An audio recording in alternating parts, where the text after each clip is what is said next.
doing it now. Okay. So now we'll see who signs on. Should probably get my clock out.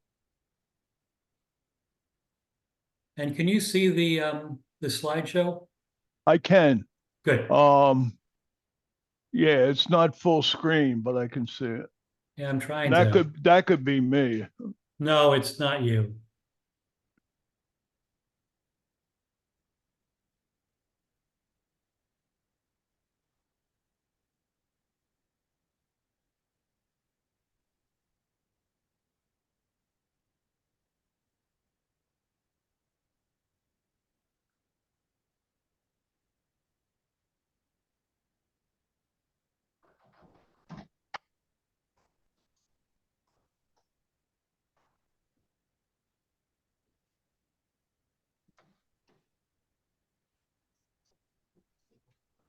All right, I've got one person on.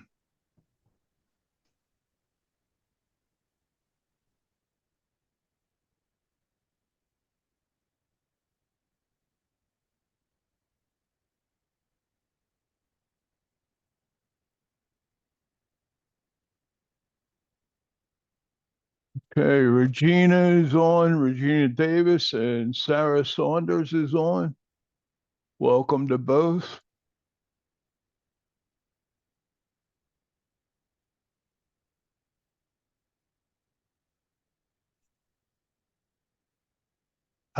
Taya Flowers and Regina Davis again. For those just signing on, I'm just reading it off the chat box. So if there's a repetition, you'll hear your name a couple times. Jerry Johnson is here. Ross Weathersby is here. Patricia Copeland, John Snellsire, John Taylor, Flo Robertson. Welcome all. It's 5:30, Larry, if you want to start, and I'll just stop greeting everybody for now. Be happy to.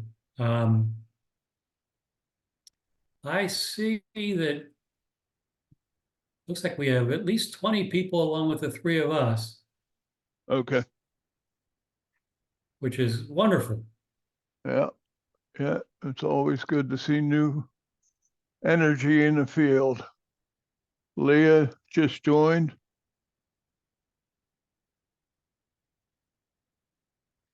All righty. We are going to, for once in our lives, we're going to start on time.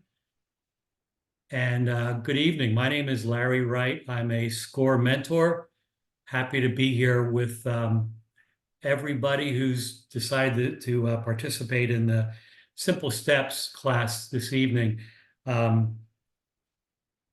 I'll talk briefly about what you're going to see in the next couple of hours, but I want to make sure to say thank you to Truist, which you'll see on the bottom with their fancy logo. But besides thanking you for joining us today, a special thanks to Truist for helping to make this class available to you. The cool thing about SCORE is it's free, it's confidential. It probably should save you from a lot of mistakes that you might make otherwise without somebody like me or Bill or Barbara. But looking forward to speaking to you, speaking with you via the chat. And my name is Larry Wright. Again, I'm a SCORE mentor. I don't think you'll be surprised, but I'm 65 years old. I spent the first 20 years of my business life after college climbing that goofy corporate ladder. Back in those days, I had a full head of hair. Sound familiar, Bill? Yeah, I remember. And, just really doing whatever it took to make more money each year and to get a better title and all that good stuff. I ended up with the Vanguard Group, which is a tremendous, tremendous, tremendous company in the Philadelphia area where I was born and raised and generations before were. They told me, hey, we need you to go to Charlotte. I said, what do you want me to do there? And they said, we want you to be a number two person. I said, oh, good. Do I have job responsibility? I said, you'll figure it out. And in 3 years, we hired 1,200 people, and about a third of those people reported to me. And I started the phone centers and the processing units, and I wrote a business plan and a budget. And I didn't know what the heck I was doing, but great experience for when they told me to come back to the Philadelphia area. And I said, no, I'm going to start the first Dunkin' Donuts in Charlotte. I was crazy, but with three children that were young, very young, and decided to give up a nice career. And 20 years later, I had 13 Dunkin' Donuts stores and 11 million in sales and 185 people. So life was good. We sold the business 2 years ago, and I'm now the proud owner of two investment properties on the coast of the Carolinas. So um, I have some unique experience that maybe I'll have the pleasure to working with one of the people on the call today, as maybe you can be my client if you're going to the franchise world or the restaurant business, or you're interested in maybe starting out with Airbnb and Verbo. I'd like to introduce my partner in crime this evening, Bill McDonald, and then we'll introduce Barbara Gwynn from the library. Hi, everyone. My name is Bill McDonald, as Larry said. Unlike Larry, I never bothered with college. I went right from high school into part-time work with McDonald's restaurants. No, I'm not related, but it just fell into place that that was a good place to start. And I ended up staying there for 20 years, rising through the ranks. I ended up being a director of operations for a 12-store market in the Philadelphia area. At the end of those 20 years, they offered me a similar opportunity to Larry, where they were going to offer me my own store at a very reasonable price, and my own franchise to grow with McDonald's. But I too said, I don't think this is where I want to do it forever. And I ended up buying a country store in rural Vermont. I spent 25 years running that country store in rural Vermont until things happened and I couldn't run the store anymore. The store, when I bought it, was doing $285,000 a year in sales, and it was in very rural Vermont. I think my market area was approximately 1,300 people. 3 years after I bought it, we were doing $1.3 million in sales, and we managed to maintain 1 million to 1.3 million for the next 20 years. Came to Charlotte in 2016 to be close to my son, and I've been mentoring for just over a year now. And I deal primarily in small business planning, bookkeeping, and mentoring for all sizes of business, just trying to answer the questions that come up, filling in the blanks that I didn't have people to fill in the blanks for me. So I hope you learn from tonight's seminar, and I'll turn it back over to Larry. Sure, and just briefly, Barbara Gwynn is representing the library, and she's going to be sharing some of the incredible resources from the library a little later in our session. Barbara, I don't know if you want to do a quick introduction. Hi, I'm Barbara Gwynn. I am at the South County Regional Library. I've been with the library for 30 years. I'm a Charlotte native and do not have any of the illustrious backgrounds that either of you have, and I'm not retired. Thank you. It's not all it's cracked up to be. We'll catch up with you later. So to get the session today, a little bit about what SCORE is. Probably you know most of this, but SCORE is the nation's largest network of volunteer expert business mentors. As I mentioned before, Everything that we provide is free. It's from people like me and Bill. I personally was helped 25 years ago by SCORE, and that got me on the path to my entrepreneurial self. Everything you tell us is confidential. After today's session, if you do want to get a mentor and be a client, it's as simple as reaching out to SCORE and requesting it, and they will match you up with somebody who should be a good fit, either from the type of industry or the type of expertise you're seeking. So we start tonight with, I think there's 5 or 6 different sections, and I'll stop at the end of each section.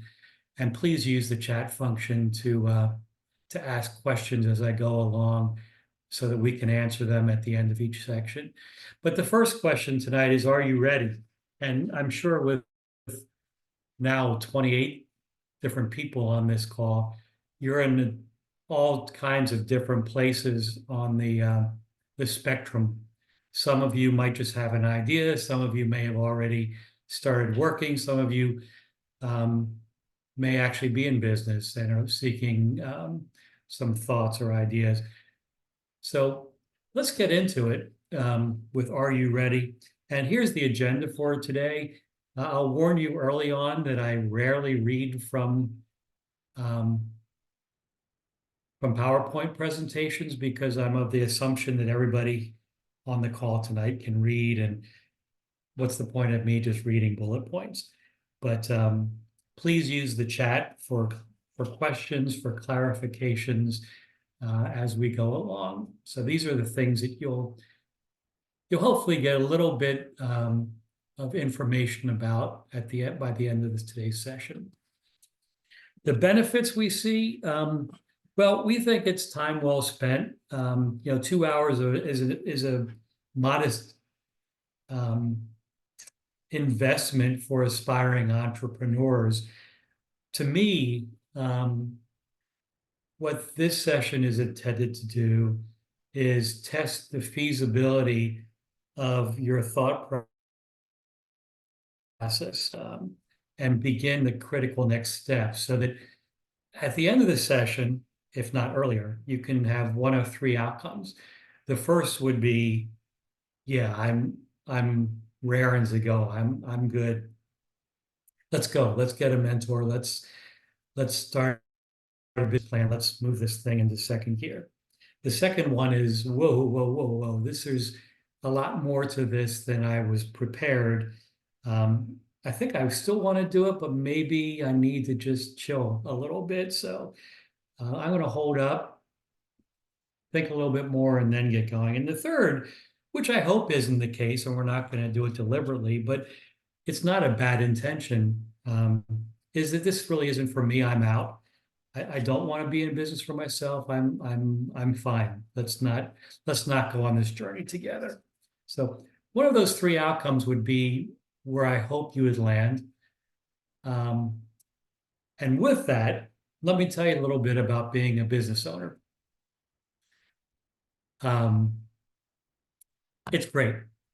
It's honestly, it's great. When I was in the corporate world, it used to be, here's my life and here's my work.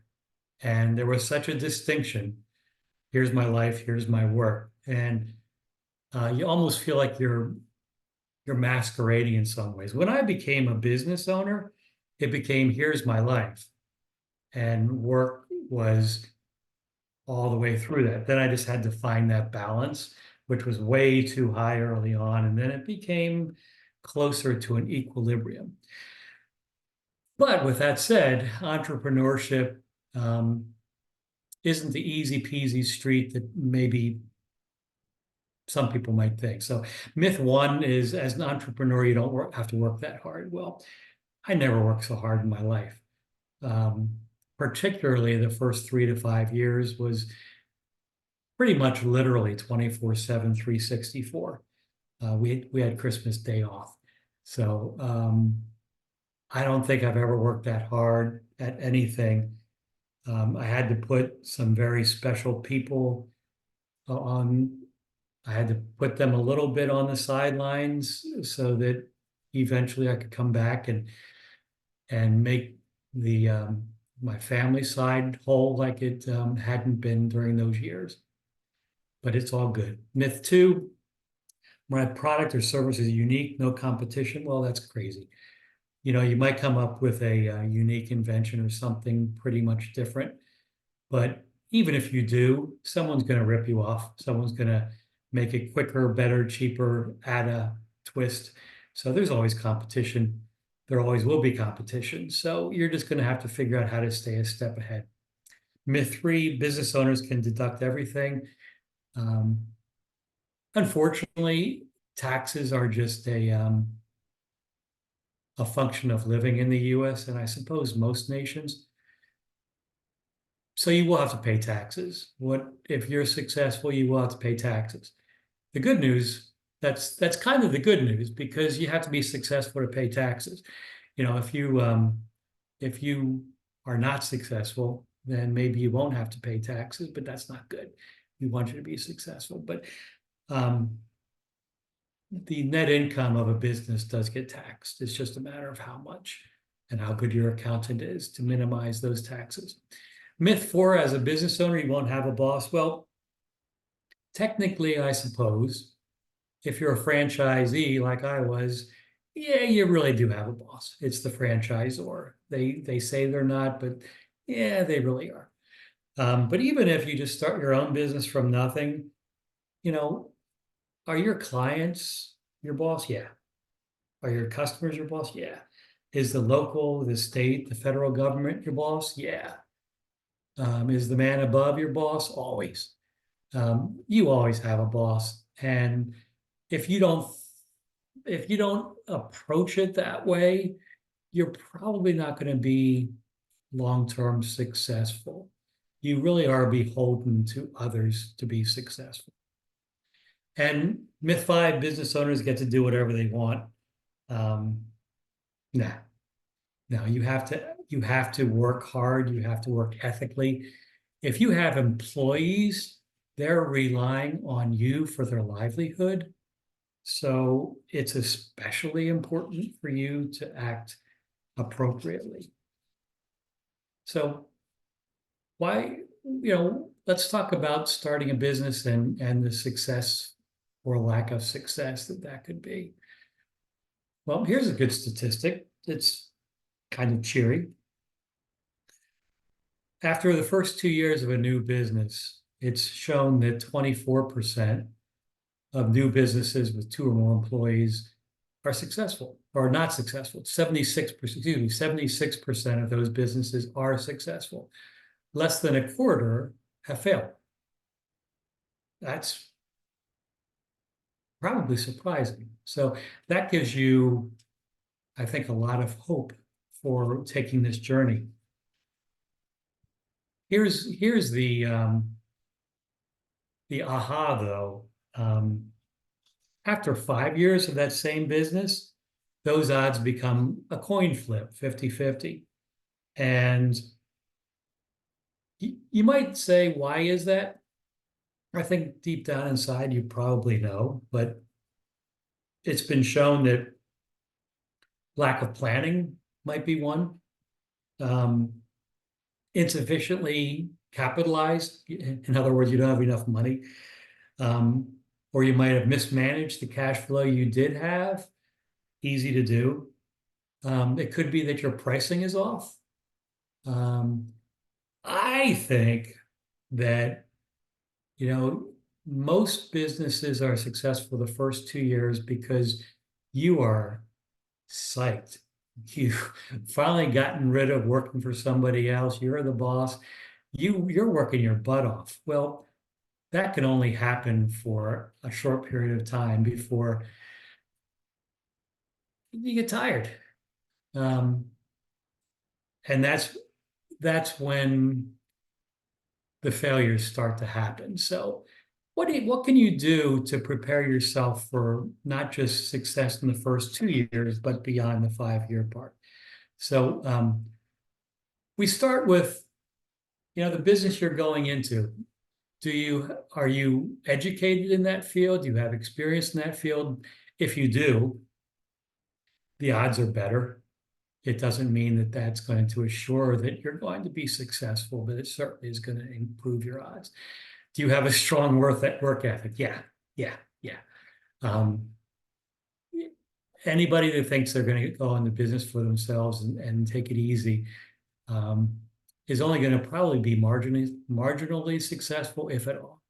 Effective time management, using your time wisely, the old big buckets, going the big boulders, going for the big changes first before dealing with the small stones. The ability to manage and multitask.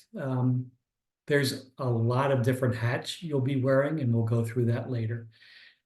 Your willingness to ask for help and take advice from others. I think you've taken the right first step by reaching out to SCORE. You can save yourself a lot of missteps with the right mentor. And adequate capital, meaning either having enough money or getting enough money. I probably warned you early on. I don't know if I warned you hard enough. I tend to go quickly through the slides and through the presentation because a lot of the meat happens with the questions during the breaks. So bear with me if you feel like I'm going a little too quickly. Talking about the financial resources, do you have them? There's a lot of costs to most new businesses, not all, but most. I'll give you my example. With Dunkin', we wanted to launch a Dunkin' Donuts, Baskin Robbins, and Indian Trail with a drive-through. And I didn't realize it, but it was going to cost about $650,000 to just get up and running on day one. Well, how could I get my hands on $500,000? And somehow, back in those days, it feels like forever ago. A bank did lend me $500,000, which was tremendous. But I had to think about everything.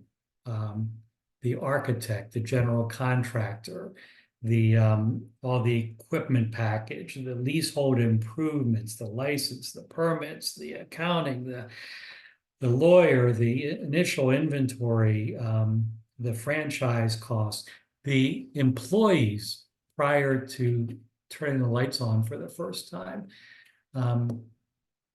Incredible. And then to think about each new store having plus or minus $650,000 to keep growing. So you need to just be honest with yourself and say, how much do I think this venture is going to cost? Always keep contingency, because no matter what you think it's going to cost, you need to add at least 15%, if not more, to cover the contingency and everything coming at you unknown. And then try to think about what do you have in terms of money yourself, and what's the likelihood of you getting that money from somebody else, whether that's a lender, an investor, an angel, capital venturist, a parent, a relative, a friend. So these are the things that you want to look in the mirror about when you go to your financial considerations, is talk about what is your total monthly cost of living. Do you need $4,000 a month to make ends meet? If so, then you better think about having that $48,000 a year into your business plan. Or where can you cut back? Can you cut it back to $3,200 a month? Start thinking that way. Outstanding debt. How much money do you owe? Your amount in savings. Both of those are critical, bullet points 3 and 4, because that determines your credit worthiness. And that's a critical, albeit annoying number. And that's going to help lenders determine whether they are going to lend to you or whether you're going to avoid lending to you. The higher your credit, the better your chances of getting the money through traditional methods. And then the total amount you need to cover arguably 6 to 12 months, or however long you think it's going to take for your business to go from losing money to making money, which could take 1 month, could take 3 months, could take 6 months, could take 6 years. You just, until you map it out with a business plan, which we will cover briefly, you just don't know. The other thing with the financial considerations is, can you possibly consider continuing to work in some fashion that won't take up as much time, so that you don't have to be so constrained or so reliant on your business becoming profitable so quickly. So, a lot to think about. I always like to start with clients to start thinking about money, because if you only go with the idea, the excitement, let's do the business plan and don't do the financials, you're doing a lot of work that that might never go anywhere unless you really tackle this huge, huge piece of the puzzle. So with that, we're going to take my first water break and bring Bill back to review any questions, any chats, or for him to underline certain things that maybe I forgot. No, I think you covered it pretty well, Larry. I have to reiterate and endorse your comments about having working capital. I think too many people think as soon as they open the doors, they're going to start making money, and that's rarely the case. The more capital and the less debt you can have to get into your business is your best position.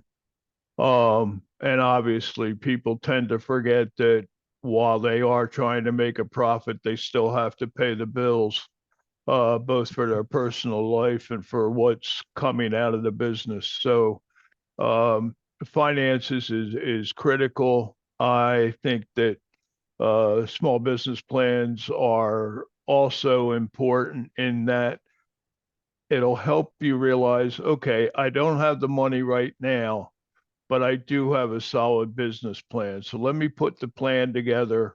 And then when I'm ready to have the money or get the money or find the money, we're ready to go. Other than that, there were no other questions. There was one question about how rapidly businesses fail. The guidelines we gave you were just that, guidelines. Food and beverage businesses tend to crash sooner rather than later. So if you've heard that businesses fail in 1 to 2 years, they were probably talking about restaurants and bars. But on the whole, the 5-year benchmark is accurate. And that's all we got. Back to you. Great. Thanks, Bill. Yep. In this section, we're going to talk about the ways that you can get started in business. I would tend to think by the time we get through this section that you'll say, oh yeah, I figured that. But some of you might be pleasantly surprised by some of the options that perhaps you didn't know were out there. The first one is the one that I always think about or thought about when starting a new business, and that's just starting a new business. That's just, I have an idea. I'm going to take that idea and I'm going to turn it into a business. And God bless you if you do that. I wish that I had that light bulb that went off.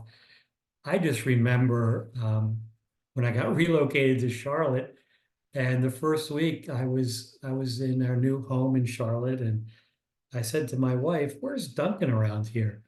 And she said, "I don't think there is one." And that stuck in the back of my brain. So I went the franchise route. When I decided to leave the franchise route, I started the investment property business, which I guess is a new business, but it's not like I'm inventing something wild and crazy. But the advantages of a new business is it's all yours. It's your baby. You're giving birth to it. You can make it grow up however you want to make it grow up. You can dress it. You can make it look nice and pretty. You can do whatever the heck you want. There's really technically nobody telling you what to do besides all those people I talked about before.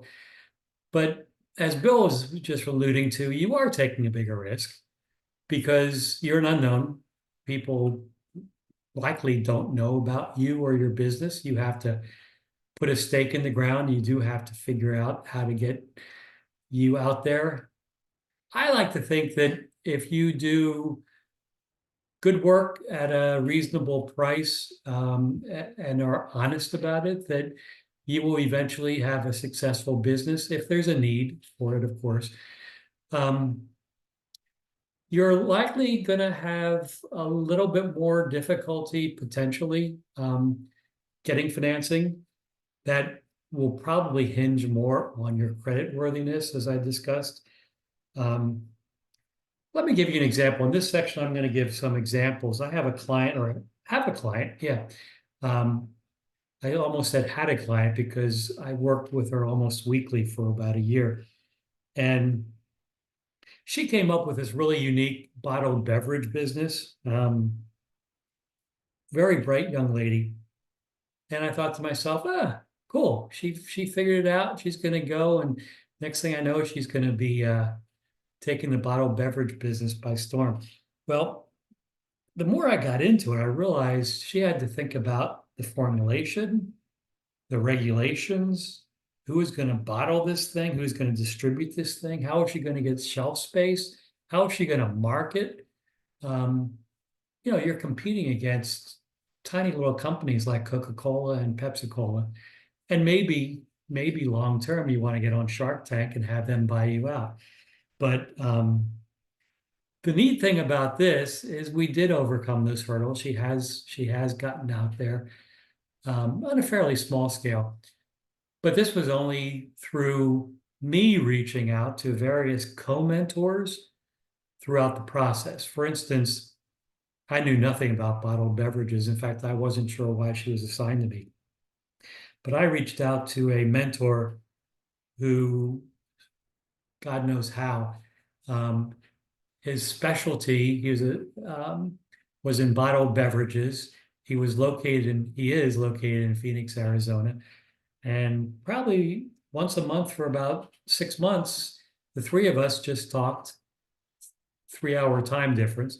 And he walked her through a lot of critical steps. A man that I learned a lot about the bottled beverage business. But this is a way a lot of people come to us through SCORE. They have an idea and they want to create their own business.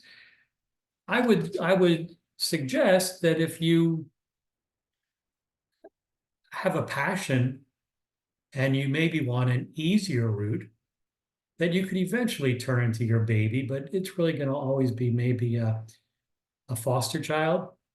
Just keeping the analogy going, is buying an existing business. There's a company, Biz Buy Sell, BIZBUYSELL, Biz Buy Sell. There's others, but I've noticed that they are pretty cool in terms of going out there and finding out what established companies are looking to sell. There's really a lot of advantages. The one that Bill mentioned earlier on, he bought a country store with sales of 285,000 and grew it to 1 million plus. That's what you want to do. If you can find a business, maybe the owners are Bill and my age, and they just don't want to do this any longer. They want to smell a rose or two. You can buy that business and infuse that business and grow it. It already has a name. It has an existing business. You can see the financials. It's easier to track. But the problem is, if you don't turn over the stone, you may not know what's underneath, and that could really stink. You want to make sure the business has a good reputation, that it's not going to become obsolete. That if there are employees, that they're not going to run on you or that they don't suck. And there's really no guarantee it's going to be successful. Client in this case came to me, and young guy, right out of college. All he wanted to do was buy an existing business. He wanted to be an international broker. Well, he was working in the financial space in IT. And all he wanted to be was an international broker. So my challenge was to get him into the international broker business, which again, I had no knowledge about. So I made the decision to go with co-mentors, 3 different weeks, 3 different co-mentors. One was an international broker, one was just a successful business guy, and one was a lender. And what stuck with me from that example was the 3 C's. Capital, contacts, and capabilities. If you want to buy an existing business, there's really only 3 reasons why a person would want to sell that business to you. And if you have at least one of these 3 C's, you're probably going to be given a fair shot. If you have all 3, they're going to slobber over you. But they want to make sure you have capital. Can you buy this thing? 2, do you have contacts? Can you grow this thing? And 3, capabilities. Are you able to turn this business and be successful? Well, this guy had none. And so we had to put the mirror up in front of him and say, listen, what you're trying to do with what you have done and your experience, unless you get incredibly lucky, we don't think you're going to have success. Well, the guy quit his job and he joined the company that's an international broker company. So he is working hard to get his capabilities in touch, his capabilities in a row, his contacts growing, and to build up capital. So he hurt us. It may have hurt a little bit, but he hurt us. If you're looking to buy an existing business, in fact, any business, but this more than maybe any other, get advice from an attorney and accountant. You don't want to buy an existing business, especially until you talk to an accountant and they can get the records and see if they're legitimate, and to get an attorney to make sure that after you buy this thing, there's no loopholes. So buy an existing business is not a bad idea. For those of you like me who really are looking for a proven commodity and just want to run the heck out of it, do what I did, buy a franchise. It's not for everybody, but it's kind of cheating. It's a way of buying a business and becoming a business owner, with some caveats. So, you think that the first day when we turned on the lights and opened the doors for Larry's Donuts, do you think we would have had a line out to Independence Boulevard? I don't think so. So, the ability to say it was Dunkin' Donuts or Baskin Robbins gave us instant credibility, instant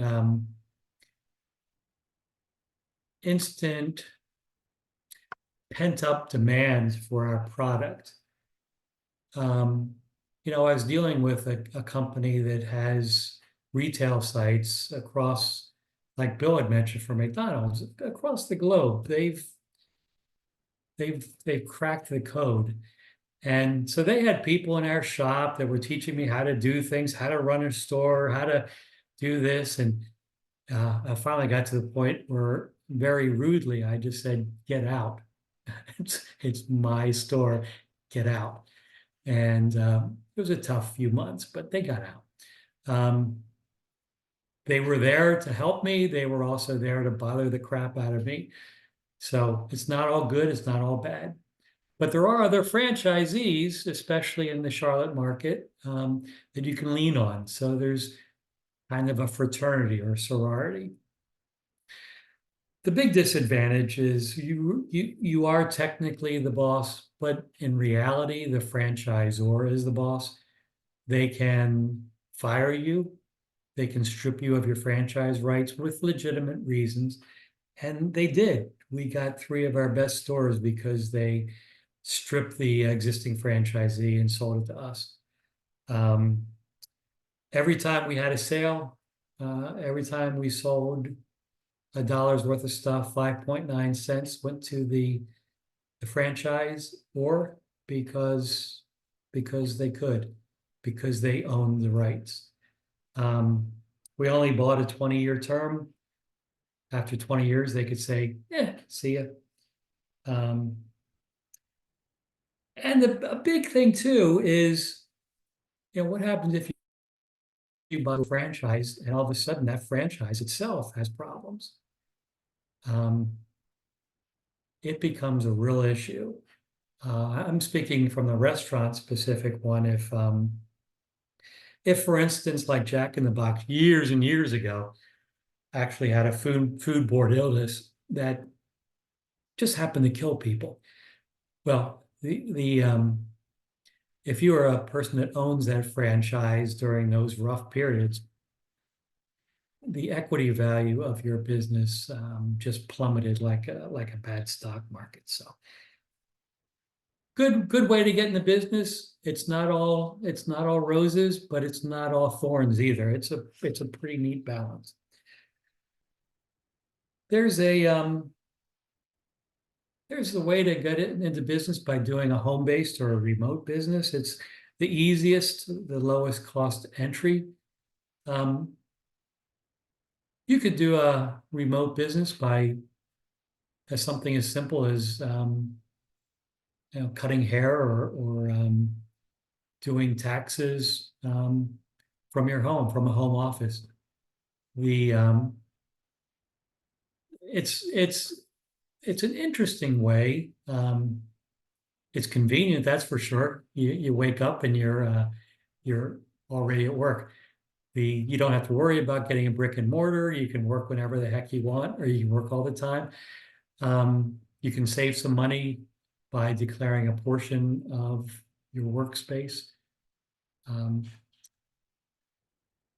Some disadvantages, you might feel a little isolated. You may not need much money, but you also might find it difficult to get the financing. And if you have family, those pesky people, you might find that that could be a little distraction, either from a pesky reason or because they're so great you want to be with them all the time. Either way, it could keep you from doing your work. It's an interesting way of getting started, and then also possibly springboarding that into something bigger. Nothing wrong though with going that route. Another way is a nonprofit. Nonprofit has always kind of confounded me because, hey, truth be told, I went into business because I wanted to make freaking money. I also wanted to feel good about what I was doing, but at the end of the day, I wanted to make money. If your mission is to further a social cause or provide a public benefit, such as educational or charitable purposes, you could start a nonprofit. There are definitely advantages, which I won't go into here because I'm not an expert. And there are equally, like anything, some disadvantages in terms of how you set yourself up and how the proceeds can be distributed. So you always have a boss. But if you have any interest in a nonprofit, when you reach out to SCORE, please specifically request a nonprofit mentor because it's a different beast altogether. And folks like me who've never done it, all we're going to do is get a co-mentor who's a nonprofit expert. And last but certainly not least, especially these days, would be an online business. Don't have to tell you what that would be. The pandemic has made this very fashionable. Very easy to start your own website, very difficult to gain traction. Not possible, but when lightning strikes, man, that could be incredible. So I have had numerous clients who have been completely online. I've gotten a lot of ahas because I think they have wonderful websites, but typically they come to me because they're either getting bites, they're getting nibbles and bites, but they're not getting food, or they're not getting nibbles, meaning they're getting hits, but they're not converting. So we have to talk about, is there a value proposition issue? Is there a pricing issue? Is there a website issue? Is there a need issue? Is there a follow-up issue?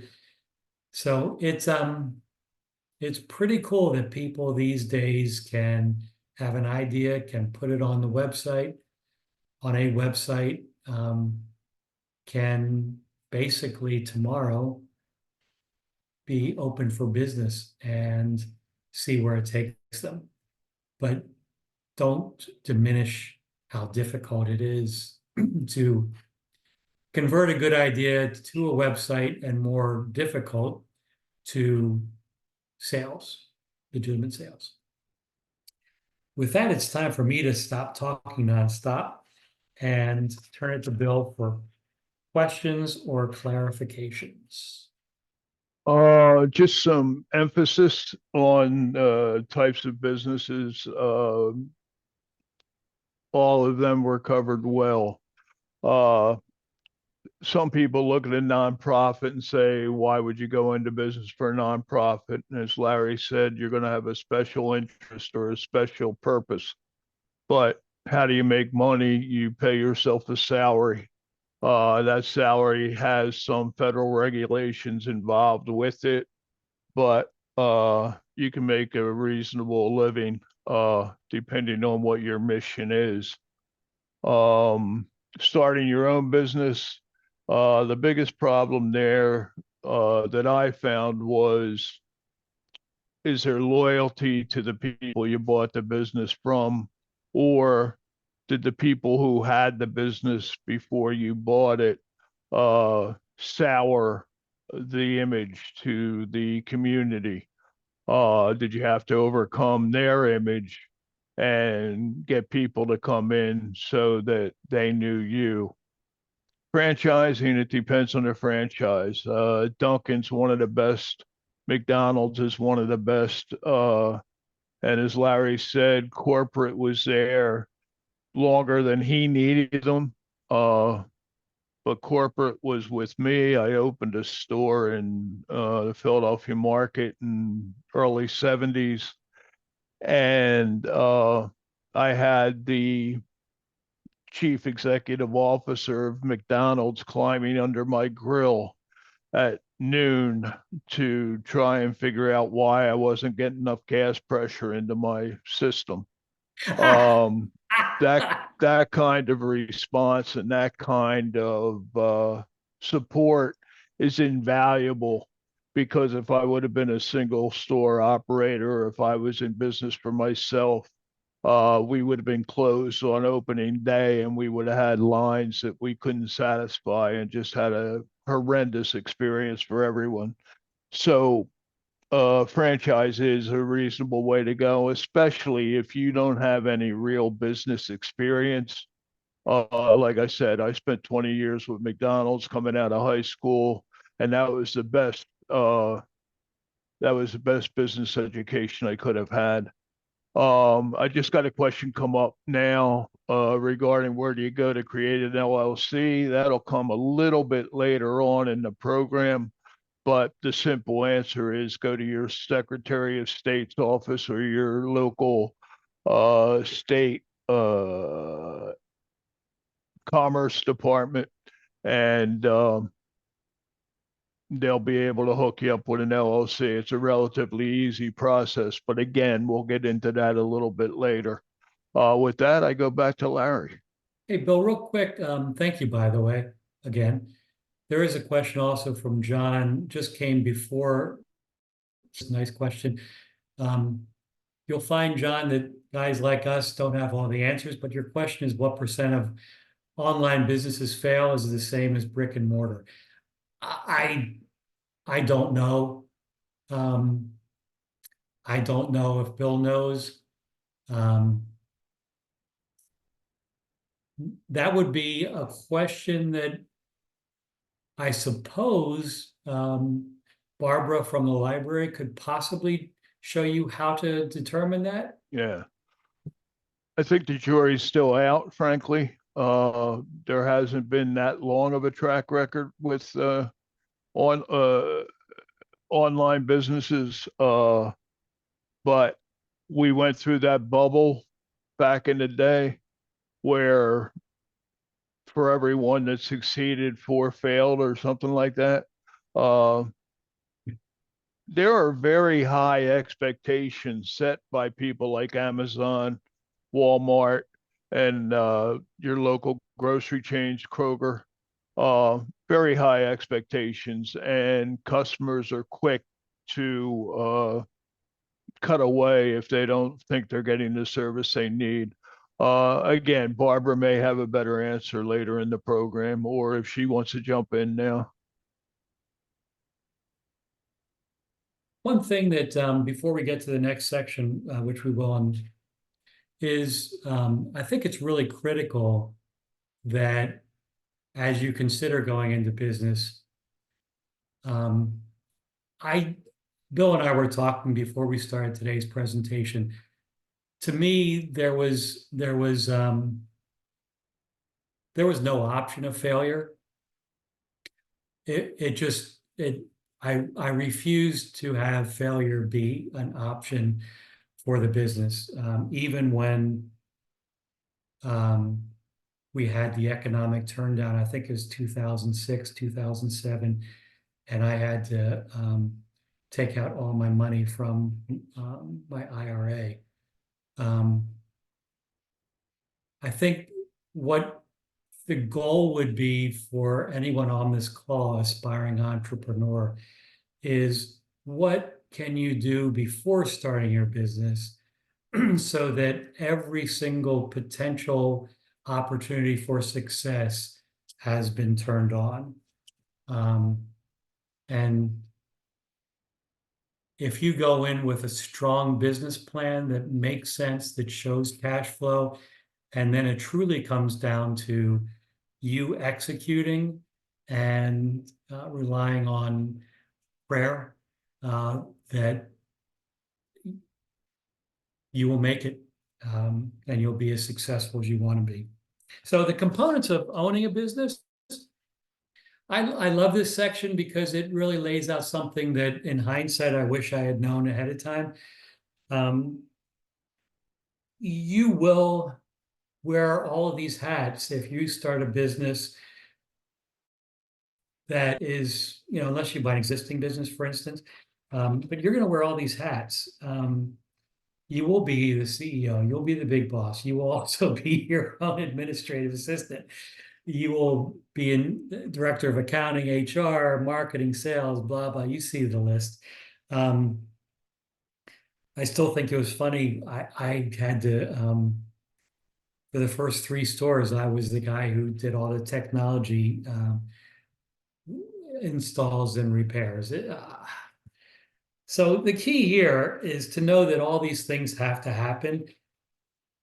What you need to do is think about what are my weaknesses?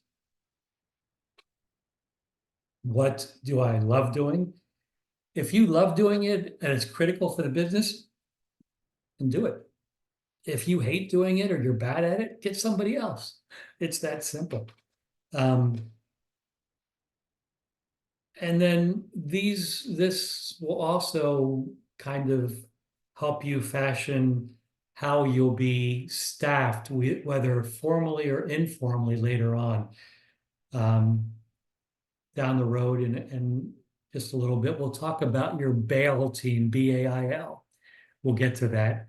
But you're going to most likely reach out to an independent accountant, somebody that'll be part of your team. Most people don't do the accounting themselves for a small business. Some do, but figure out what you're good at, what you enjoy, and then the rest figure out how to get it done through people or well, through people or not giving it the priority it deserves, which is not a fair answer. With marketing is there's so many options. Back in my early youth, I was a director of marketing for and the choices were really limited. It was which local newspaper do you go into, which TV or radio station do you join, or if you're really crazy, what billboard do you want? It's gotten very fragmented, very difficult. On the one hand, it's somewhat easier because you can just go out there and splash things on the web and get interest. On the other hand, there's so many choices. Getting it down, getting the numerous bubble of possibilities into the handful of really attention-getting, successful leads that will turn into sales is going to be critical as you start. And it's going to be one of the things you're going to focus on as part of your business plan to identify how you're going to reach your target audience. I would say that branding really should come before the marketing in this presentation, but hey, who am I? But branding is what you're all about. It's your unique selling proposition. You'll hear that hopefully many times, your USP. What should your business connotate? When you see the name of your business, when you see the colors of your business, when you see the logo, when you see the brick and mortar, when you see the website, what does that make you? How does that make you feel? Would you want to do business with this company? Do you feel good about doing business with this company? Do you understand this company? Is it easy to get people to understand what you do? So think long and hard about what you're going to call yourself, how you're going to position yourself because that becomes you. That becomes your walking billboard. Not every business has sales. Some are softer sale, some are nice, good, hard sale. But regardless of the severity of the sale, everybody is going to want to learn how to turn your idea into profit. Well, turn your idea into revenue, which in turn becomes profit. And you're going to want to figure out who those customers are. You're going to want to figure out what to call them. I actually always called them guests. I still call them guests at my Airbnb and Vrbo business. To me, they are my guests.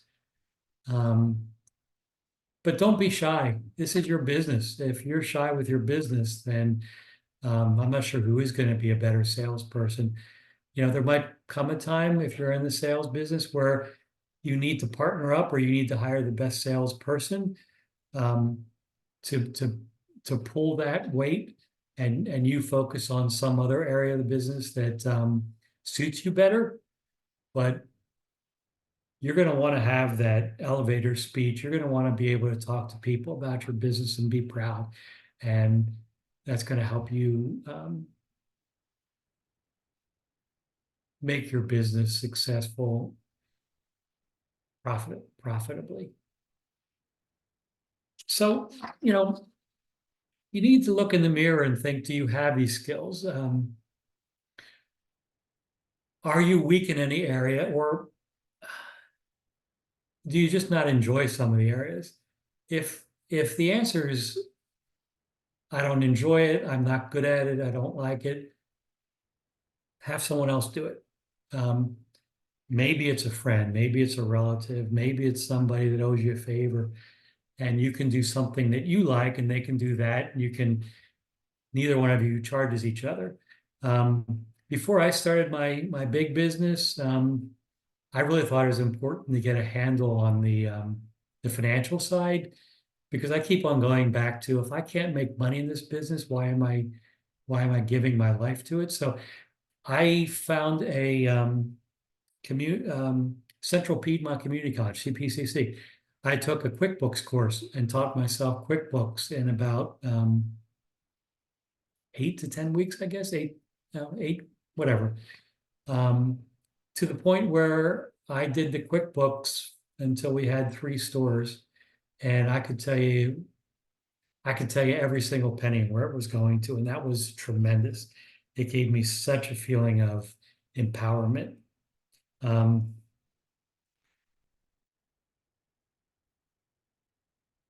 The bottom line is, the last thing on this chart is, even if you're the best person in the world for every one of these roles, you probably won't have the time to do them all. So the key is to figure out what are the most important parts of your business, and focus on those. And then the ones that aren't as important, how can you delegate? Where will you delegate? And then who will you delegate to? Other critical factors. Location used to deal with only the brick and mortar. You wanted to be on Main and Main, and where every car was going to pass you, and life was good, easy street. The new location is also the brick and mortar, but also the website. Are you in one of the top searches for your category? Where will people find you? Where is your visibility? Is it convenient to find you? Are the people you're trying to reach, your demographic, are they finding you? Which is the most important, because if you're reaching someone if you're marketing a product for young children and you're targeting people that don't have young children, kind of a waste of money and effort. And then your merchandising. So, you want to think long and hard about where you set shop, what your competition is doing, how do you outflank them, and make it easy to deal with. The other critical factors are, I'm gonna underline this 3 times: price. To me, price is the strongest signal you can send to a customer of the product's perceived value and position in the marketplace. What does that mean? That means that you got to be smart. It's the old value proposition. Is what you're charging, does it feel right? Doesn't mean it's the cheapest. Doesn't mean you have to lowball everybody. It doesn't mean it just means is the value that you provide, is that going to come through to your guests? I'll give you an example. Well, 2 examples. One quick, with Duncan. I was always really shy. Believe it or not, franchisees can set the pricing. So I was really shy. I was always in our Charlotte market, the low price leader. Other franchisees didn't like me because of it, but we were growing sales. Unfortunately, our profits were not where I wanted them to be or where they needed to be. Um, Finally decided way too late to just bite the bullet and charge the median um, that the other franchisees in the Charlotte market were. We did lose about 2 to 3% of our customer base, but we also grew what's called EBITDA. Basically, it's the um, it's the earnings before interest, taxes, depreciation, and amortization. It's the money you make. We grew that by about 3%. So at that point, we were about 5 million in sales. So um, that was pretty damn good. It was like giving myself $150,000 a year just by increasing prices. Um, and we stayed competitive with the other with the other franchisees.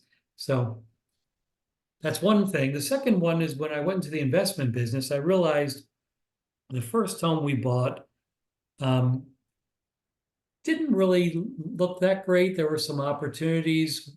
We knew we had to invest in it, but we were out there the first summer. So I just decided to go on Airbnb and Verbo. And every month I did a price review, and I just decided to be the lowest price. Screw it. And we got the calendar full. I overserviced the guests, and I realized in hindsight what that did was not only get my calendar, it gave me the training wheels to do a good job, but it also gave me incredible 5-star ratings, which then led to increased business, repeat business. And that allowed me to then slowly, gently, appropriately increase to where I'm now after a renovation. I'm basically in the mid-range, the upper mid-range for the homes that are 5 bedrooms, 5 baths with a pool. It's cool. So you have to do a lot of work on price. That's kind of a long way of saying do your work on price. And I think the last thing on this section is your competitors. They're trying to get business. You're trying to get business. You're all trying probably for the same piece of the pie. They're going to see you. They're going to figure out what you do, and they're going to try to keep their business intact. At the same time, I would hope that you're going to be looking at them, figuring out what they do. How do you replicate it with your twist to make it even better? It's never going to stop.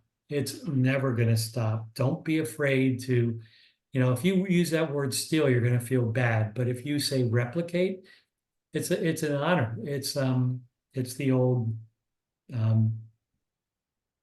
imitation is the greatest form of flattery. You got to do that. You got to check out what they're doing, where they're going, how you can be better, how you can provide something similar. And a franchise will do that for you. When you have your own business, you're going to have to always, always, always figure out how you can be one step ahead of the popo and keep yourself ahead of the game. So that's another section. Bill, it's up to you now. I'm back. There were no questions from this section. If anybody has any, get them in now. Just a couple things. Larry mentioned that you're going to have to wear a lot of hats, and a lot of times you're just not going to have enough time to cover all the bases. You're going to need to bring people in, or you're going to need to trust people. Two things that usually happen to a new business owner: they're afraid to trust anyone. All of a sudden, it's their money that's being played with, and they don't want to relinquish any control. In order to succeed, you have to multiply your talents. You can't just sit there and try and run roughshod over the entire company. You're going to have to find people, put aces in their places, have talented people doing the things that they can do better than you. But whenever you do delegate, remember you're delegating tasks. You're not delegating responsibility. It all comes back to you. So make sure that when you have somebody doing the job for you, that they're able to generate reports and generate communication with you to make sure that they're doing the job that you want them to do. No, you're not going to know everything. No, you're not going to have your hand in everything, but you should be aware of everything. Other than that, yeah, you're not going to cover everything in the time we have tonight.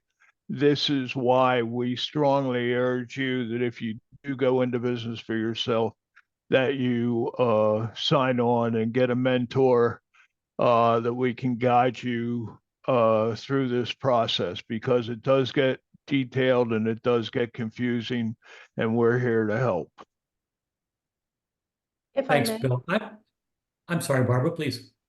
So to circle back to John's question about the percentage of online businesses versus brick and mortar businesses and their failure rates, the statistics I'm finding, you're kind of comparing apples and oranges because of the startup costs with a brick and mortar type business are so very different from an online business.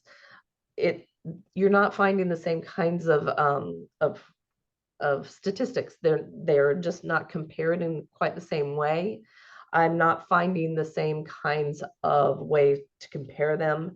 The business models are so very different that unfortunately there's not a clear answer for you, John. I'm sorry. I've got lots of statistics to talk about them. One of the statistics that I'm not in love with the source is saying 90% of them fail, and that may be because you have to go and search for your customers so diligently and spend so much time searching for your customers as an online business. But other than that kind of spurious source, that's the only one that I'm finding that it speaks directly to the number of failures. As Barbara, with that answer, it just reinforces to me how what a good reference the library is. That answer may not make you completely happy, but it does. It's logical, and it shows that even the fact that Barbara or someone like Barbara could research that for you, it's a tremendous resource. I'm going to actually combine the next two sections so that a couple minutes before 7, we can turn the presentation over to Barbara, and then Bill and I will come back and close it up with a couple of tasks for you guys. So making it legal, you might want to do that. Making things legal is kind of a good thing in business. I will not spend any time with business organizations, but working with your attorney and your accountant, you will start to determine what's the most appropriate way to go into business for yourself. Your mentor can give you the pros and cons, but it's really something that we're going to put the burden onto you. Almost every client that I've worked with has become an LLC, but I think that there are other options, and some might make more sense for you. It's not something for a group session. If you want to keep it simple, it's the first or the second. That's because you don't have any worries about liability or taxation. But most companies do have worries about liability and taxation. That's why an LLC is becoming or has become so popular. Those that are a little bit more complex might go to an S Corp or a C Corp. All those things used to be like for me. until my big business had 16 LLCs going on at once. That was fun. Government regulations, there are things that you must do. Many businesses require a business license. If you have people, there are definitely labor laws. Strongly, strongly, strongly, strongly, strongly encourage you. The first thing you do, create a policy handbook, a handbook for HR. Save me from so many potential issues. There are immigration laws, believe it or not. You have to deal with the government for how much money you have to pay them, hold for them. Basically, every time we paid a person $100, we'd actually have to pay $110 because at least $10 went to pay for pesky things like match for Social Security, et cetera. There's now a new thing called Corporate Transparency Act, which again, I won't go through, but it's from the Department of Treasury to make sure you're legit. All these things are put in place just to make sure that when you do go in business, that you can give your guests confidence that you have gone through the hoops and the hurdles, and they're dealing with some company that, at least from that aspect, is reputable. For the insurance, I never knew so much about insurance, and it's the necessary evil, I have to admit, but an evil it is, but it saved my patootie many, many times, because the guest who says they broke a tooth because they broke into a sausage that had a bone in it, which they didn't, or that the wind blew the door and knocked him over, and now he can't walk and his hip was broken, which the video cameras show that it didn't. But fortunately, we had to pay him $65,000 instead of the $250,000 he was looking for. But there's property insurance, there's liability insurance. Most businesses will have a liability insurance. If you have a brick and mortar, you get the property. If you have a vehicle, yep. Umbrella policy is really makes a lot of sense. It's very cheap. It just adds another ton of money on top of your plan in case you get a huge suit like that guy, if he wanted to sue me for $1.5 million instead of $250,000. There's workers' comp if you have people. There's health insurance. There's life insurance, which was important. And there's business interruption in case you're not able to do business for valid work reasons for a period of time. Believe it or not, we had all those insurances. It felt costly until we had to use it. Then it was the best thing we ever did. You'll get completely into all those things as you get into business. But I want to touch upon the business plan. That's maybe why you thought you were all here an hour and 15 minutes ago. A business plan is, besides the finances, it's the most critical thing you're going to do. It's actually part of the business plan, but most people think about it separately. The business plan is so important because it's like your GPS. You want to get somewhere, you have an idea, I used to call it your roadmap, but roadmaps became fairly obsolete. This is your GPS. It clarifies, it codifies your vision and turns that vision into accountability. It forces you to put something on paper, which is so, so, so difficult. The other reason it's so critical, it's the primary tool that you'll be required to have for financing, whether that's for financing through a lender or financing through an investor, or even probably an angel capital venturist, maybe even a distant friend. But you're going to need a business plan. A business mentor is, in my opinion, critical to this. I have probably in the last 2 years edited, given input to 25, 30 business plans. It's just, anytime you're forced to put what's in here down on there, there's such power to doing that. So you'll probably, in their first session with a mentor, they will say, you have a business plan. If you don't have a business plan, let's get started on a business plan. This is silly, but it's there anyway. A business plan contents, the business, the financials, the supporting data. Well, yeah, okay. What does that mean, really? It means that at SCORE, we have templates that you can use. They're plug and play. You can take that and use that as your guide. Also on the charlottescore.org website, you'll go to business planning, and oh my goodness, the amount of information you have at your fingertips can be overwhelming, but it's incredibly useful. I strongly suggest to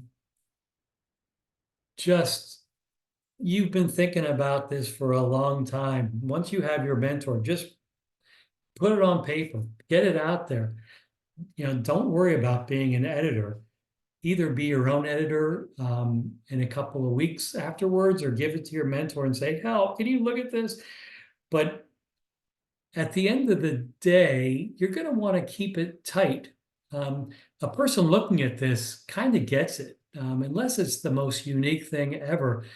A person gets it if you're going to, open up a pet store, or you're going to open up a nursery, you're going to, open up whatever, a fruit stand. So they probably don't have. It doesn't take a rocket scientist to figure out the business itself. What you're trying to do is figure out and explain why what you're doing has a need in the marketplace, and why your product or your service is going to tap upon that need, which is going to create revenues, which in turn is going to create revenues, which in turn is going to get that person repaid. They're just going to want to look to get repaid. Bail. I talked earlier about that acronym, BAIL, banker. You're going to need somebody likely to payroll you, to allow you the funds to get started. You're going to need an accountant very early on to help figure out how you get your book set up, help with the how you're going to establish yourself, along with the lawyer who's going to help with your operating agreement and set you up for success. Your insurance agent, before you get started, you're going to need insurance. And there's another one besides bail, is your mentor. I haven't figured out how to make that work into the bail acronym, but a good mentor would be a nice fifth addition to the bail. A business plan on the surface seems simple. I know when I went to SCORE now 25 years ago, I had that experience that I was telling you about. I met with a person. They sat down and said, "Do you have a business plan?" They weren't nearly as warm and fuzzy as me.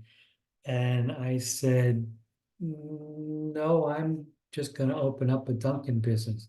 "How are you going to get the money?" "Well, I'm going to probably go to a bank." How will they know how they're going to get repaid?" "You need a business plan." No, they weren't that. It was a different time and a different era, and mentors are all built differently. What it told me was that I better get on the stick. And I wrote a really freaking good business plan. I'm very proud of it. And I actually share it these days with I have shared it with some clients. I share it with friends and family. And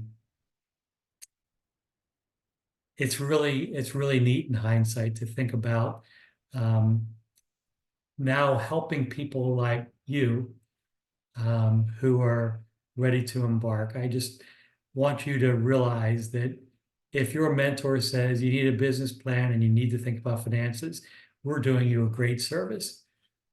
Everything else is gravy, but those are the meat, those are the potatoes. We can give you gravy too, but those are your points of entry. With that, I'm going to ask Bill to see if we have any questions or chats. And then if so, or if not, we're going to turn it over to Barbara, and then we're going to come back to you and give you some homework.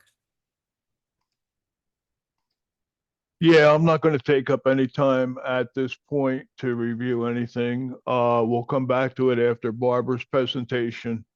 So we'll see you on the other side. Okie doke. All right, let me get my stuff going. Hold on just a second. And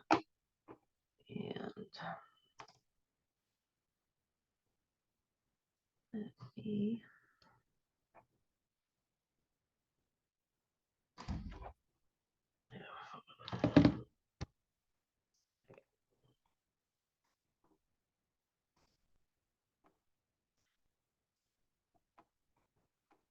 Okay.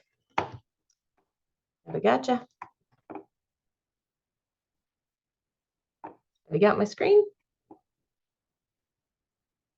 Hello? Yes, okay. All right.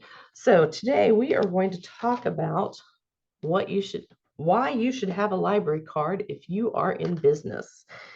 Well, first of all, you should have a library card because you've already paid for it. You paid for it with your tax dollars, and as a result, you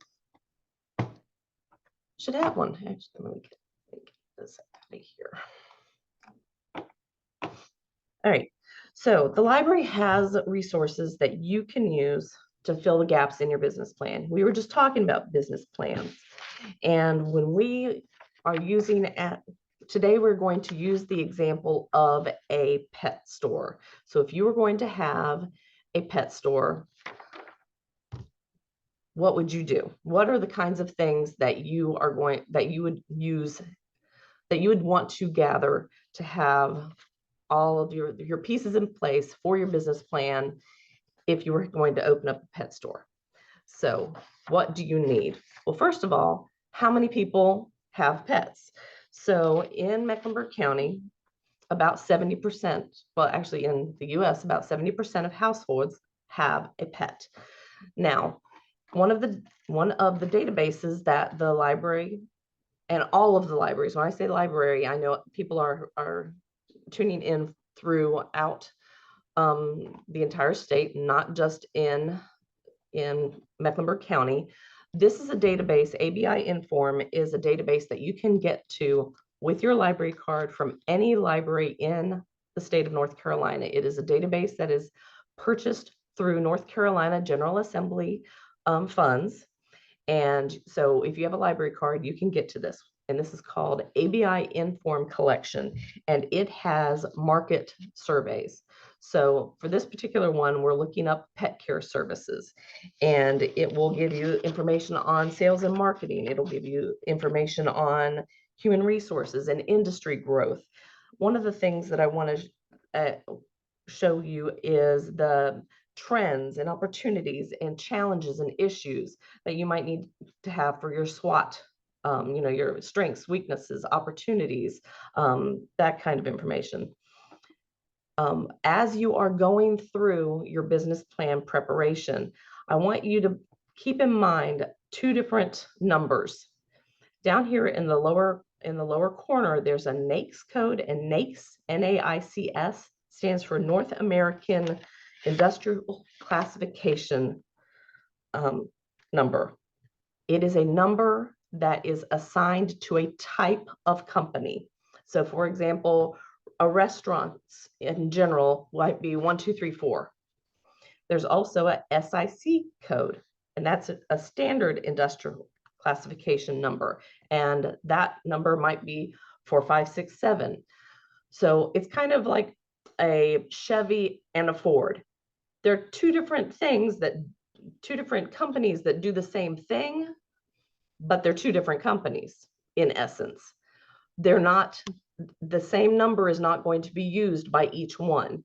The NAICS code and the SIC code are going to be helpful for you when you are doing research on your industry.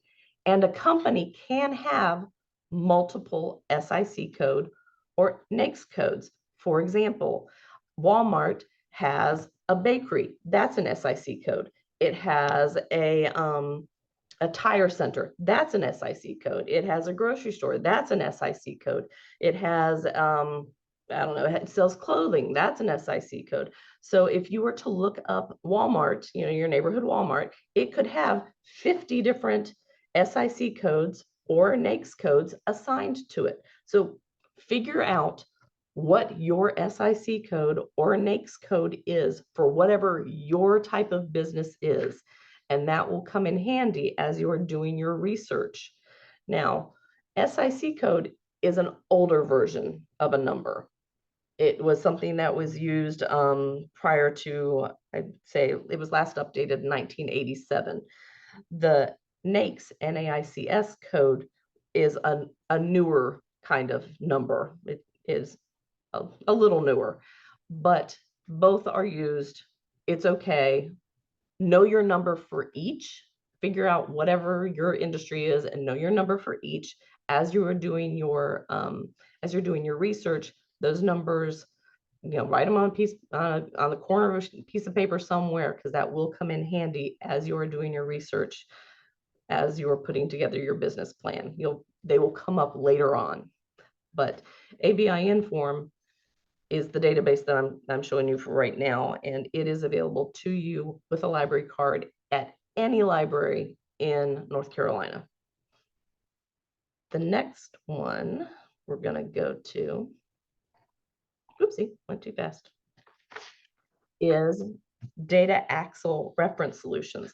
If you have been doing any business research for a while, this used to be called Reference USA, but it has changed names to Data Axle Reference Solutions. This database is kind of, if you are old enough to remember this, is kind of like the Yellow Pages. You can look up all kinds of businesses throughout the US by type of business, just like you used to be able to do in the Yellow Pages. You can look it up by SIC code. You can look it up by NAICS code, NAICS code. You can look it up by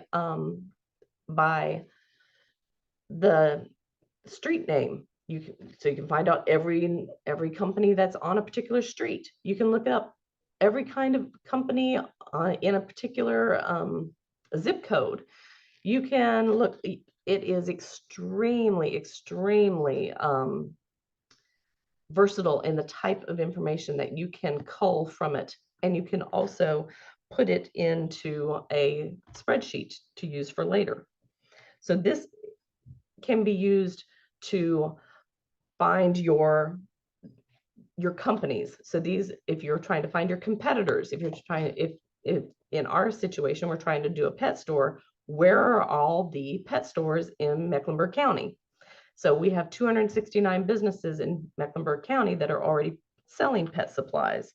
And so I have a list of all of them to figure out where are they. So if I were going to build a brick and mortar pet store, I need to know where all of them are so that I'm not building mine across the street. So when you find it, you know the name of it, you know where it's located. This is just a very, very small amount of information, but they will go into a great amount of detail. You can find out how many square feet they have for their store.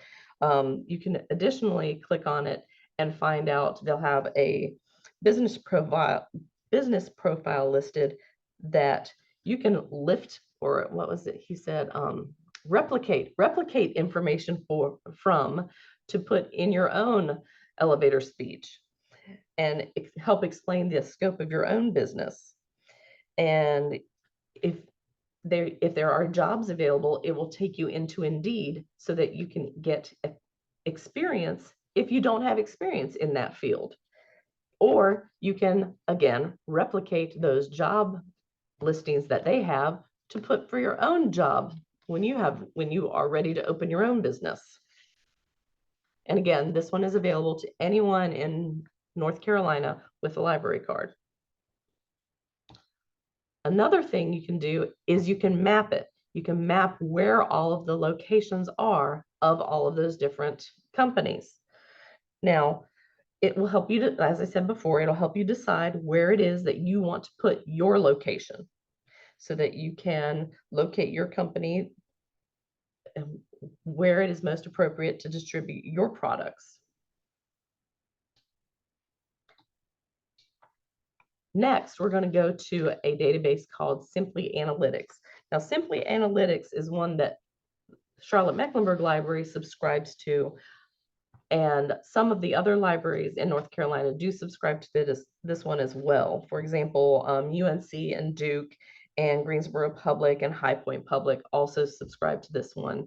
If you're in the Mecklenburg County area, you can come to our library and use our computers here to access this without having a library card, by just coming to the library and using it within our buildings. And what it does is it gives you information about the people, so your prospective customers. So it's not the businesses, it's the people who will be buying your goods and services. And you can get information by age, income, spending habits. The darker the color, in this case, the more money that is being spent. So when you're doing your pet store, you want to put your pet store where the dark burgundy colored areas are, because those are the people who are spending the most money, and you want to make it easy for them to spend their money. But you can also put it as a graph. So as you are putting together your business plan and you're showing your information to potential financial backers, you know, this is who I'm targeting as my audience. These are the people that I am trying to sell my goods and services to. Look at all these people who have the money. I have, oops, my lights went off because I'm in a room that is motion censored. So there are $500 million spent on pets in Mecklenburg County. And I want to be where they are to make it as easy as possible for them. So you can use this to support where you're going to be putting your store. So we've got $500 million in sales. We've got how many competitors? We've got 70% of households have pets. So what does that mean? It means I need to get to where the people are. So if I take the two maps, so on the left side, we have the Simply Analytics map. On the right side, we have the Data Axle map. This is a good spot. I can see that there is a dark burgundy area that I've got people who want to spend money. And on the right side, I have an area where there is a desert of no pet stores. This is a great place for me to put my pet store because they have money, they want to spend it, and they don't have a pet store to spend it at.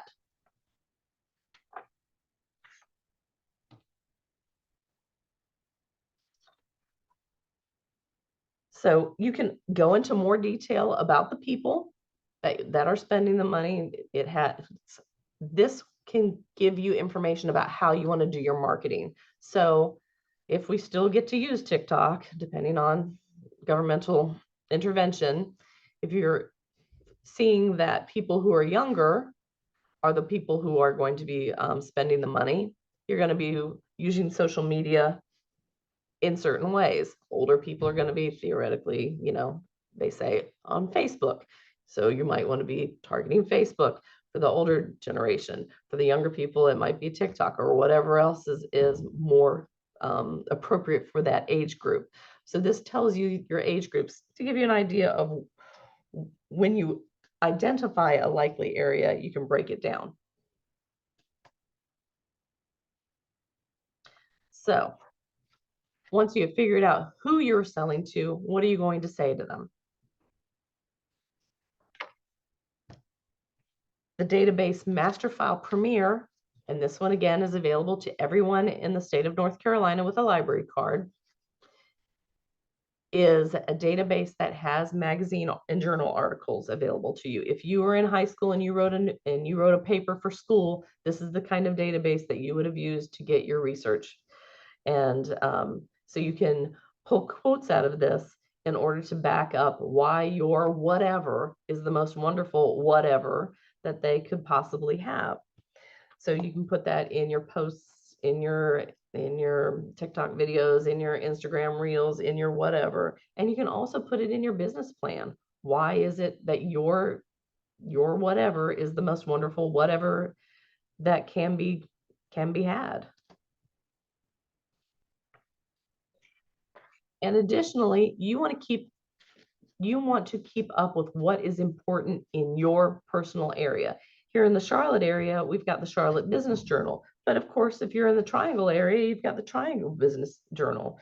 And we have the Charlotte Observer. If you're in the Raleigh area, you've got the News and Observer. So check with your area, your library for whatever publication is most appropriate to your geographic location so that you can keep up with what's going on locally and targeting so that you are able to target what is going on in your area. And as I said, you'll be able to access them more readily. Now, our library also has, this is one that Charlotte-Mecklenburg Library subscribes to, is LinkedIn Learning. If you want to learn computer software, if you want to build your own website, if you want to learn more about Excel or QuickBooks or something like that, you can use that. Universal Class has also classes on QuickBooks, management, business law for entrepreneurs, branding, internet marketing, accounting, writing policies and procedures, has all kinds of things available to you as well. And those are two that are available for Charlotte-Mecklenburg Library card holders. If you are going to go into business, it is very important that you hook up with people who are of a like mind. So the Encyclopedia of Associations, find out what the professional organizations are for your industry, because they're going to fund research on whatever it is you're doing. So if for my pet store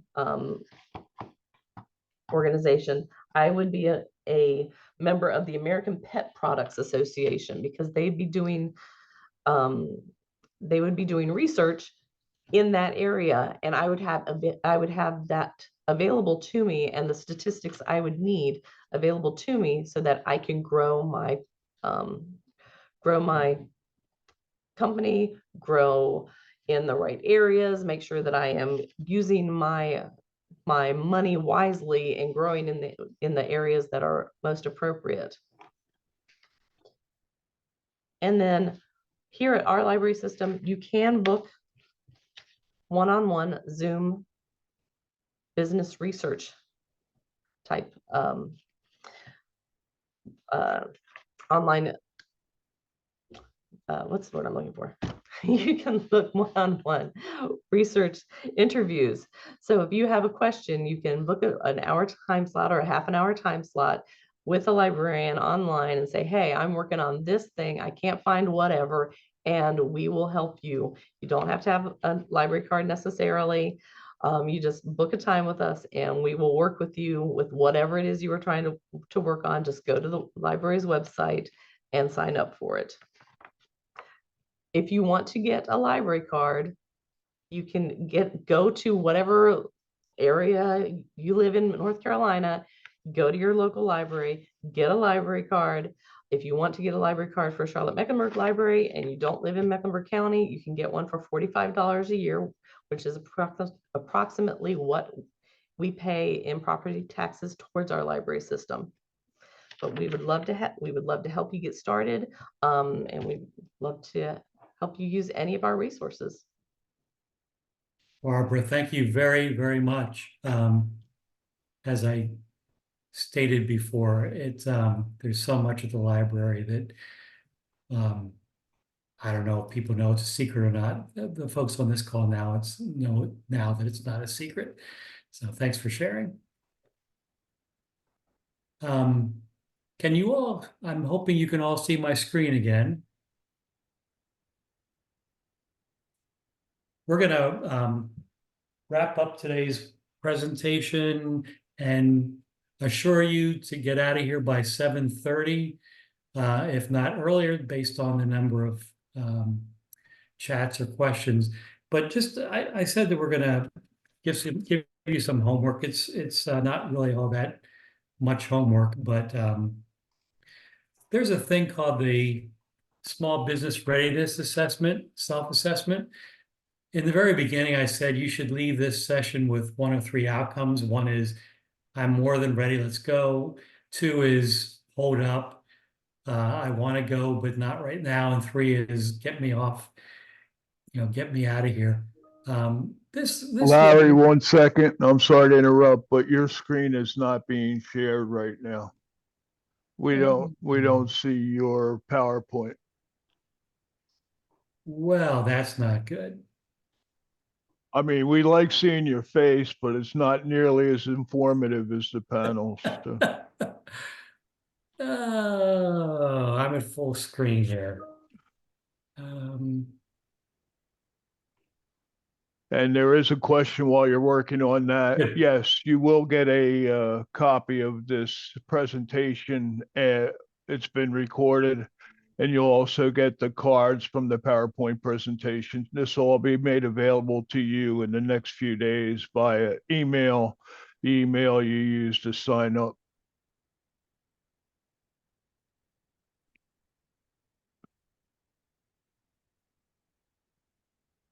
There you go.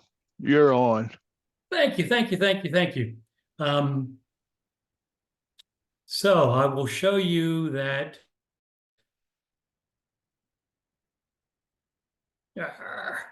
technology, when it works, it's the greatest. This is the 10 questions that you should ask yourself. I will not read the 10 questions, but I'll read a few. So I know what it will take to start my business. Be honest with yourself. Do you feel good about that? Do you feel ambivalent? Do you feel like you're not even close? Funding. I understand what it will take to obtain funding. I am ready to work hard to achieve my business goal. So take this 10-question test, see where you rank, and then see if that helps you figure out where you are on the spectrum of getting ready, being raring to go, or getting off this ship. The second thing we ask you to do is give yourself an elevator speech. When you're trying to start a new business, just think about, those 15, 20 seconds you have to say, hey, I'm looking to start a new business. Here's what it is, and here's why I'm so excited about it. You're going to want to really get comfortable doing that, because as soon as you have that ready, you're going to want to tell the world. So think about how you're going to describe your business. Your next steps after you've taken these simple steps is to really get going, and Bill and I have to suggest strongly that you work with a SCORE mentor, or you work with your local library. The one thing that I will assure you is mentors come in all different shapes and sizes and expertises. You will not necessarily be hooked up with a old white bald guy with glasses. If you are, God bless you, because it'll be either me or Bill. But you have a lot of different options, and if the person that they hook you up with is not to your liking for whatever reason, you can always go back and ask for someone else. but they're going to do their best to assign you to somebody that you'll get along with and you'll learn a lot with. And finally, from my end, um, go to this website if you haven't already. Write it down or just cut and paste it right now. But this will get you to a plethora of information at your fingertips. You will do that, and you'll be like the lady on the left who has those lovely green socks, and she is smiling like she's never smiled before because she has learned a lot about Charlotte Score, or Score, I'm sorry, in general, and figured out all the resources we can provide to start your business. Bill, I think you had a few things that you wanted to impart, and then we'll ask questions and wrap it up. Yeah, this is real quick. In fact, now there's two things, but I'll try and keep it short. You can look at everything that we've talked about tonight and say, that's a lot of stuff. I don't know that I'm going to need all that. I don't know that this is important or that's important. And you, quite frankly, you may be right. But it's important that you create a sound business plan and that you use that business plan to help you set the priorities and make the decisions of the course you want to take. And then once you have your priorities in place, that you're able to incorporate time management skills so you're able to get the things done that you need to get done. I can't tell you how overwhelming it can be to have everything on your plate at one time. And it seems like the closer you get to opening day, the more stuff you haven't taken care of yet. And that's when taking care of the priorities, taking care of the decisions that you have to make will make it all worthwhile for you. And then finally, we talked about, can you go back one page, Larry? One card. Uh, Talking about working with your score mentor. Again, this is the first of 5 or 6 segments of the Simple Step program. And in between each program that you take, you are asked to go back to your mentor and work on that specific task. So this isn't a one-off unless you make it that way. There is an entire opportunity for you to learn all aspects of the business that you're trying to get into. And as Larry said, if you don't hit it right with the first mentor, there's a ton of us out there. And we've also started a program where we're pulling in mentors from around the country to help us meet the needs of the clients that we're learning about. So with that, I'll turn it back to Larry, and I think he's going to turn it back to your questions. I do have one I can specifically answer. I have never been part of McDonald's in the greater Charlotte region. All my experience was in Philadelphia market, South Jersey market, Jersey Shore. So for somebody who thought they saw me on Freedom Drive in 1978, wasn't me. There's other people that look like us, Bill. I tell you, to their regret, I'm sure. We do have a few more minutes. We don't have to use it. Bill and I will be happy to answer, or Barbara, assuming the intercom at her place isn't blaring in her ear, would be happy to answer for you. Use the chat function, Bill, if you can just monitor that. Yep, I Ask got one any. here. How do we apply for a mentor from SCORE? Contact charlottescore.com, I believe. No, .org. .org, charlottescore.org.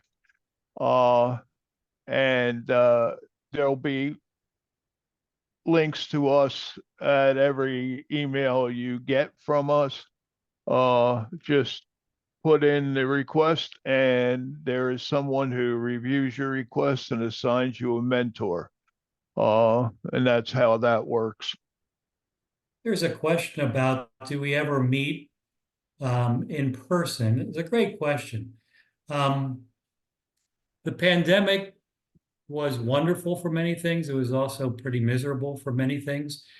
Um, the wonderful part is technology became so easy. The horrible part is talking through a screen is not the warm and fuzzies. Like, I wish I could see all your postures and see if you were laughing at the very horrible jokes that I attempted. Um, yes, the answer is yes, slowly but surely, and don't call me Shirley.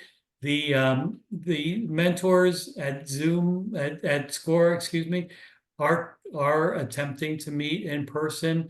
It's a preference thing from the mentors and the clients. I'll be transparent, which is another way of saying honest. Um, I moved from Charlotte to the coast to be close to my investment property. So every client I have is about 185 miles away. But I go to Charlotte to see my new grandson, who's 4 months old, and gives me a good excuse to get back. So we can be in person. I think there's a benefit to being in person, especially early on, to get that connection. And you can do things through technology.